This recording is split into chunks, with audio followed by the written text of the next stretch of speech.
From Hollywood, it's time now for... Johnny Dollar. This is Joe McNabb, Johnny. Try Eastern Indemnity. Oh, hi, Joe. What's up? The Star of Capetown. Star of Capetown.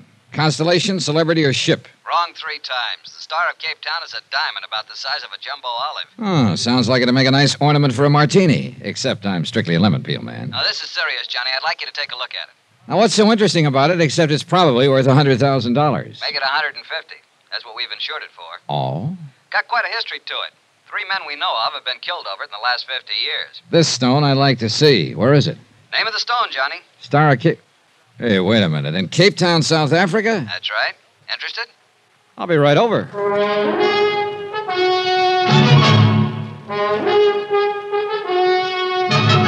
Tonight and every weekday night, Bob Bailey in the transcribed adventures of the man with the action-packed expense account, America's fabulous freelance insurance investigator. Yours truly, Johnny Dollar.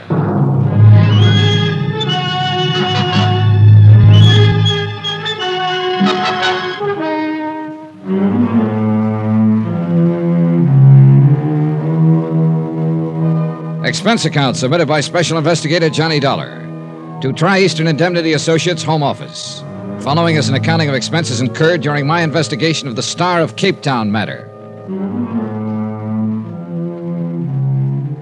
Expense account item 1, $1.50 cab fare from my apartment to the office of Tri-Eastern Indemnity Associates. Joe McNabb was waiting for me. Sit down, Johnny. Thanks. So what about the Star of Capetown? Sounds interesting. You're interested, we're worried. What about it?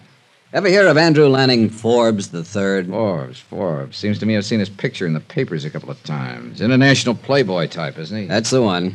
He owns the Star of Capetown now, inherited the stone after the recent death of his aunt. So? Johnny, like I told you, we've got that diamond insured for $150,000. But Forbes treats it like it was a 10-cent store hunk of costume jewelry. What do you mean? He carts it from place to place wherever he goes. Paris, Rome, the Riviera, you name it, he's been there. And so has the Star of Capetown. Ooh, you mean that he keeps it in hotel safes, stuff like that, but that isn't good enough. We want him to put it in permanent custody somewhere. Yeah, I see your point. But he won't seem to listen to reason. And right now, it's a particularly bad period for us. How come? Forbes seems to be in one of his party-giving moods. He has them every once in a while.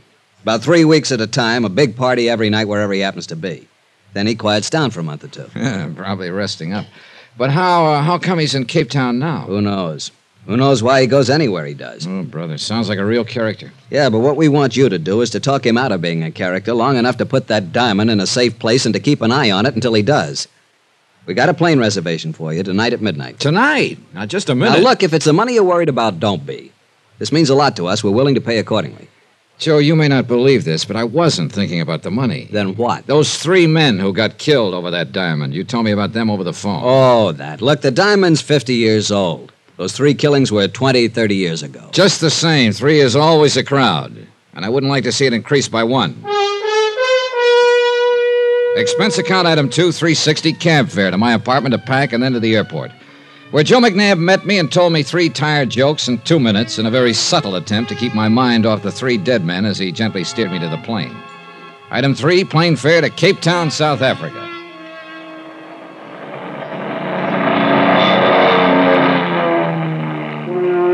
The plane came in over Cape Town in the early afternoon. Off to one side toward the famous Devil's Peak, and down below, the bay glittered like... Yeah, it looked like everything was trying to remind me of that diamond.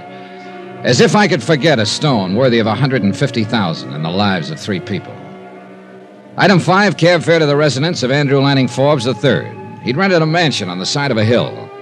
I was ushered onto a terrace overlooking the city and the bay. Forbes was waiting for me with a drink in his hand.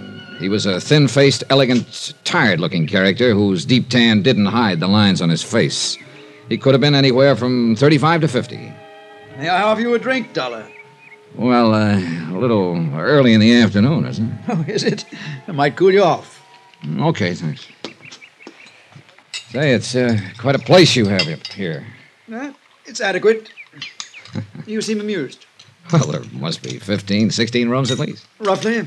Adequate seems kind of like an understatement. Quite possibly. Here you are. Ah, thanks.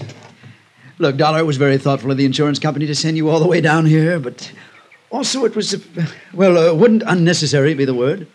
Well, that depends, Mr. Forbes. What do you mean? The company I represent is pretty jittery over that diamond of yours, the Star of Capetown. Mm-hmm. Would you like to see it? Well, yes, but I think we ought to... Yeah, here it is. You carry it around in your pocket? Why not? I have no holes in my pockets. Oh, now look, Forbes. But no. I'm really not as bad as that, Dollar. I was expecting you, so I thought I'd play a little joke on you. Hey, Mr. Forbes, that kind of humor shortens my life. Yeah, well, I suppose it was a bit cruel. Well, there it is.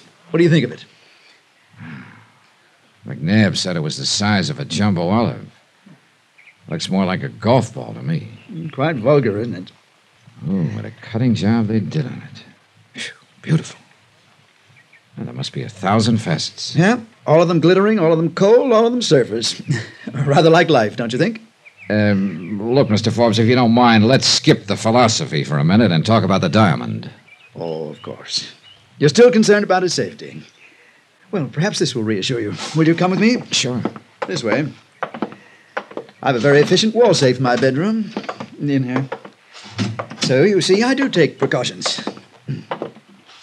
Here we are.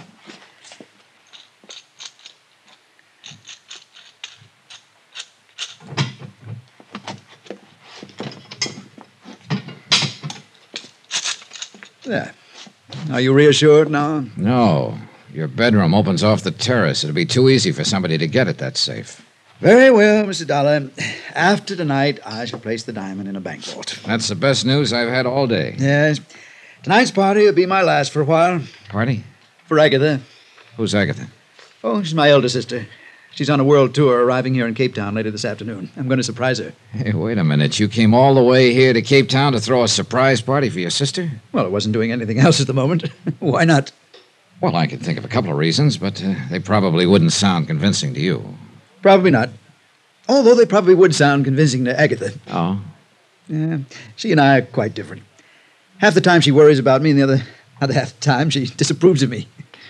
She considers it quite beneath the dignity of the Forbes name for me to go popping around from place to place like this. I see.